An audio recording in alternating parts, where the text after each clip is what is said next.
What happens when two people claim the same land and neither lets go? This is not just a conflict, it's a story of survival, betrayal, war, and heartbreak that has lasted over 100 years. But how did it all begin?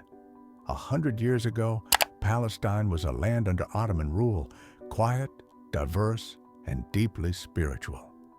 Jews, Muslims, and Christians lived side by side. But under the surface, storms were gathering. As Jewish communities faced rising anti-Semitism in Europe, a movement called Zionism emerged, calling for a Jewish homeland. The land they looked to? Palestine. Meanwhile, Arab Palestinians had lived there for centuries, farming the soil, raising families, tied to the land by blood and prayer. But in 1917, the British issued the Balfour Declaration, promising support for a Jewish homeland in a land already lived in. Two promises, one land. Conflict was now inevitable. And when the world went to war, so did they. In 1947, the United Nations proposed splitting Palestine into two states, one Jewish, one Arab. Jews said yes, Arabs said no. And then everything changed. In 1948, Israel declared independence. Arab nations invaded. The war that followed redrew maps and changed lives forever.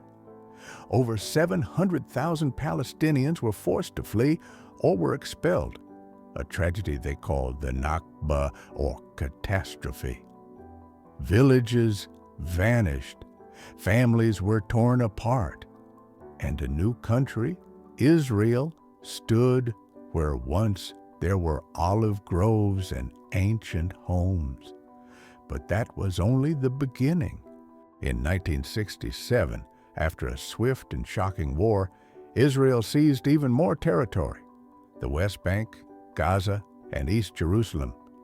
Palestinians now lived under military occupation, and as decades passed, Jewish settlements grew, often on land Palestinians still called home. But in 2006, something new happened. In Gaza, a group called Hamas rose to power, promising resistance but bringing violence and fear. And with that, Gaza was sealed off, blockaded from the world. The land was now divided, not just by borders, but by barbed wire, ideology, and blood. And then came October 7th, 2023. On that day, Hamas launched a surprise attack on Israel. Over 1,200 people, civilians, families, were killed. It was the deadliest day for Jews since the Holocaust. Israel struck back, hard. The world watched in horror as bombs rained down on Gaza. Over 30,000 Palestinians died, many of them women and children. Hospitals collapsed, entire neighborhoods disappeared. Was this self-defense? Was it revenge? Everyone had an answer. No one had a solution. Today, Gaza lies in ruins. The West Bank is fractured, trust is shattered, and still, peace feels just out of reach. This is not just about land, it's about identity, memory, fear, justice, two peoples, one homeland, and a question that haunts the world. Can peace ever grow in a land soaked with so much sorrow? If this story moved you, hit like, subscribe, and share your thoughts and comments.